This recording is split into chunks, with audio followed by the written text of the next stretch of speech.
अब बात करते हैं पति ब्रह्मचारी के अगले एपिसोड की, जहां कहानी में अब तक का सबसे धमाकेदार मोड़ आने वाला है। सूरज के बार बार सवाल करने पर ईशा उसे धक्का देकर कमरे से बाहर निकाल देती है। जैसे ही वह दरवाजा बंद करती है, जमीन पर बैठकर फूट फूट कर रोने लगती है। अपनी माँ की तस्वीर की ओर देखते हुए ईशा कहती है, सूरज, मुझे माफ कर देना। अगर मैंने तुमसे नफरत करने का नाटक नहीं किया तो मेरे पिता गुलाब सिंह तुम्हें जिंदा नहीं छोड़ेंगे। तुम्हारी जान बचाने के लिए मुझे तुम्हारी नजरों में गिरना ही होगा। ईशा की यह तड़प साफ कर देती है कि सूरज के लिए उसकी नफरत सिर्फ एक ढाल है। दूसरी ओर सूरज हार मानने वालों में से नहीं है। उसे ईशा के व्यवहार में कुछ अजीब लग रहा है। वह अपने दोस्त बंटी के साथ मिलकर एक योजना बनाता है कि किसी तरह ईशा को भांग पिलाई जाए ताकि नशे में वह सच्चाई बता दे। लेकिन ईशा के घर में कड़ी सुरक्षा है और सूरज को सीधे अंदर जाने की अनुमति नहीं मिल सकती। इसलिए वह अपनी पहचान छुपाने के लिए ढोल बजाने वाले का भेष धारण कर लेता है। उसके चेहरे पर गुलाल लगा है और आंखों पर चश्मा, ताकि कोई उसे पहचान न सके।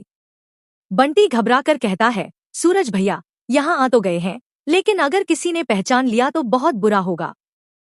फिर भी सूरज अपने इरादों पर अडिग है।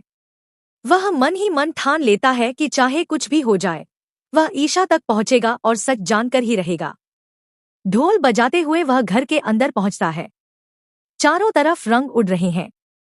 तभी सीढ़ियों से उतरती हुई ईशा को देखकर उसका दिल जोर से धड़क उठता है। ईशा उदास लग रही है, जैसे किसी का इंतजार कर रही हो। सूरज भीड़ को चीरते हुए धीरे धीरे उसकी ओर बढ़ता है और शक से बचने के लिए ढोल बजाना जारी रखता है।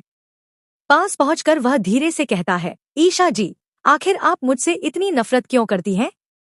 मुझे सच जानना है। यह सुनकर ईशा की आंखों में आंसू भर आते हैं, लेकिन वह बस इतना कहती है, सूरज, यहाँ से चले जाओ। अगर किसी ने तुम्हें यहाँ देख लिया तो अनर्थ हो जाएगा।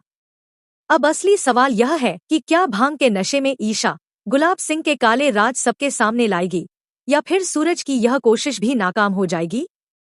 अब आपकी बारी है। अगर आप चाहते हैं कि मैं हर नए एपिसोड का ऐसा ही दमदार और सच्चा रिव्यू लाता रहूं, तो अभी वीडियो को लाइक करें, कमेंट में अपनी राय लिखें और हमारे चैनल सब्सक्राइब करके बेल आइकन जरूर दबाएं, क्योंकि अगला ट्विस्ट आप मिस नहीं करना चाहेंगे।